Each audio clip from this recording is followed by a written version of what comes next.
And I have the honor of introducing President Kaler. President Kaler has been at the university for about 3+ years, or is going into his 3rd year here at the university, and has already met with a number of successes for the initiatives that he is working to promote. And in particular, one of the initiatives he's working to promote that's most relevant to us today is working on the achievement gap. So those of us who are in early care and education really appreciate when an engineer takes the time to care about the achievement gap. So that is very meaningful to us, and we really appreciate your interest in being here, your interest in work on the achievement gap, and your willingness to talk here today. So I'd like to invite you to come up here, President Kaler, and thank you all so much.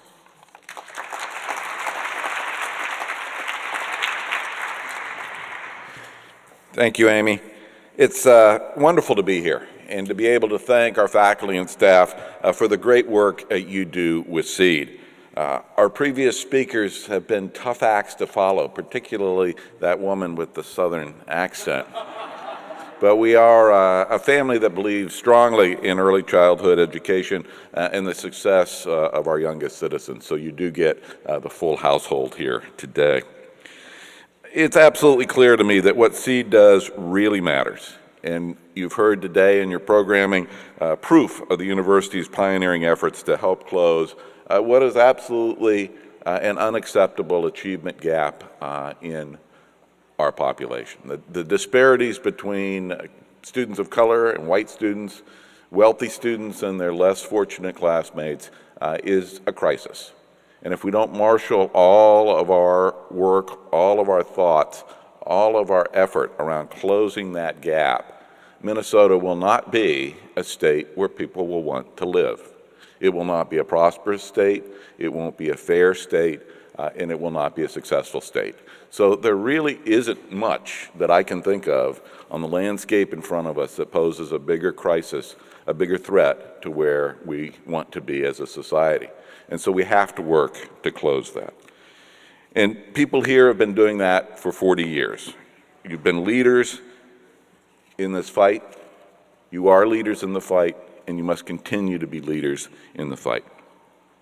This has been a personal priority of mine since I arrived 2.5 years ago to come back to Minnesota.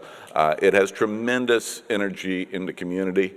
Generation Next, an organization that I co-chair with Kim Nelson from General Mills, has leaders from the public and private sectors in the philanthropic community coming around the table to align best practices to close this gap. I've asked Professor Michael Rodriguez to coordinate our efforts in the College of Education and Human Development across the university and to help me in the community. Dean Quam has made confronting this achievement gap a priority for her college. I think the foundation on which we build is SEED's research, evaluation, and training work. You work with a broad cross-section of early care and education groups around the state, and it's essential that we all continue to do that. We've recently formed a new partnership with the Minneapolis Public Schools.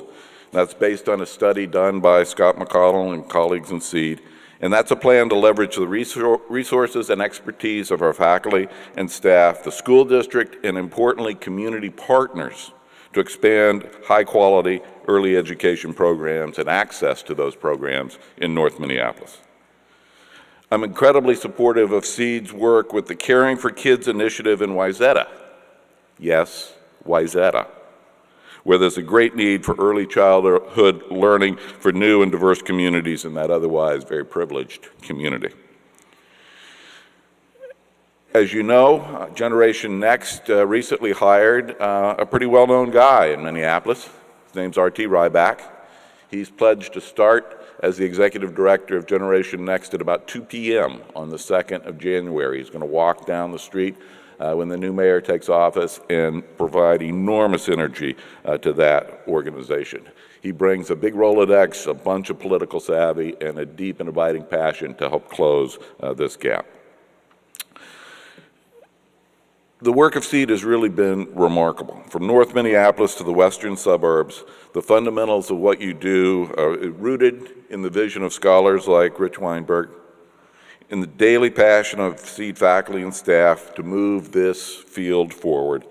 And it's rooted in the resources and the new ideas of this College of Education and Human Development, always seeking innovative ways to teach all of our children and to prepare all of our children for a path to success. At the university, we take great pride in this Center for Early Education and Development, and I pledge my continued support and help as you move your important work forward. Thank you all for being here today.